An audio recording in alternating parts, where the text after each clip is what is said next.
Salam dəyərli izləyicilər. Dördbucaqlıya aid bir məsələnin həllini sizinlə bölüşmək istədim. Məsələ görünür, diaqonalları bir-birinə perpendikulyar olan dördbucaqlının diaqonalları cəmi 12 olarsa, onun sahəsinin ən böyük qiymətini tapın. Bu tip məsələləri adətən törəmənin tətbiqi ilə həll edirlər. Lakin Koşi bərabərsizliyindən istifadə etməklə də bu məsələni həll etmək olar. Mən Koşi bərabərsizliyindən istifadə edərək məsələni həll edəcəm.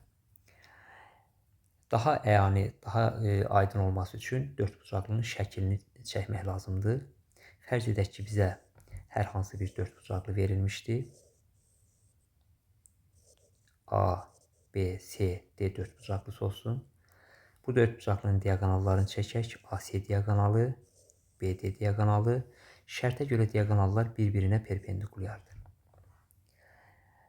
Qabarıq dördbucaqlının diaqonalları ilə bağlı sahə düsturunu yadımıza salaq. İstənilən qabarıq dördbucaqlının sahəsi S bərabərdir. Onun diaqonalları hasilinin yarısı ilə onlar arasındakı bucağın sinusu hasilinə. Bu düstura əsasən dördbucaqlının diaqonalını biz aşağıdakı şəkildə hesablamalıyıq. S bərabərdir AC diaqonalı vur BD diaqonalı böl 2 vur sinus 90 dərəcə. Sinus 90 dərəcədə 1-ə bərabər olduğuna görə düstur AC vur BD böl 2-yə bərabər olur. AC diaqonalını hər hansı bir x ilə işarə edək. AC x olsun. Onda BD diaqonalının uzunluğu 12-x olar. Nə üçün? Çünki diaqonalların cəmi 12-yə bərabərdir. X və 12-x ifadəsi müsbət qiymət alır. Ona görə ki, o diaqonalı ifadə edir. İndi isə Koşi bərabərsizliyini göstərək və Koşi bərabərsizliyinin köməyi ilə bu məsələni həll edək.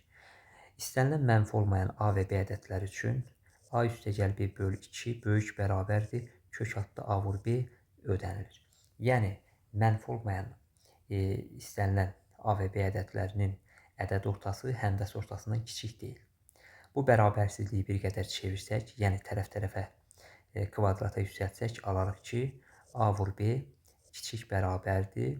Mötərizədə A üstəgəl B böl 2 mötərizənin kvadratından. Bu nəticədən istifadə edərək məsələni həll edək. Onda alarıq ki, dəyişənlərin qiymətlərini yerinə yazsaq, alarıq ki, bərabərdir, yəni S bərabərdir. AC-nin yerinə x yazsaq, x vur 12 çıx x böl 12. Surətə Koşi bərabərsizliyini tətbiq edək. Kiçik bərabərdir 2-də mötərizədə x üstəgəl 12 çıx x böl 2 mötərizə kvadratından. O da bərabərdir 2-də 6-nın kvadratına, o da bərabərdir 18-ə. Deməli, S-in ən böyük qiyməti 18-ə bərabər oldu. Deməli, bu dördbucaqlının sahəsinin ən böyük qiyməti 18-ə bərabər olar. Digər tərəfdən törəmədən aldığımız sadə nəticəyə əsasən deyə bilərik ki, 2 ədədin hasilinin daha böyük verməsi üçün, yəni cəmi verilən 2 ədədin hasilinin daha böyük verməsi üçün bu ədədlər bir-birinə bərabər olmalıdır. Yəni cəmi 12 olan 2 ədədin hasilinin böyük qiymət alması üçün bu ədədlərin hər biri 6-ya bərabər olsa, bu yetərli olur. Düzdür, bu nəticədir. Mən Koşi bərabərsizliyindən istifadə edərək məsələnin həllini göstərdim. Törəmədən də istifadə edərək bu məsələni asanlıqla həll etmək olar.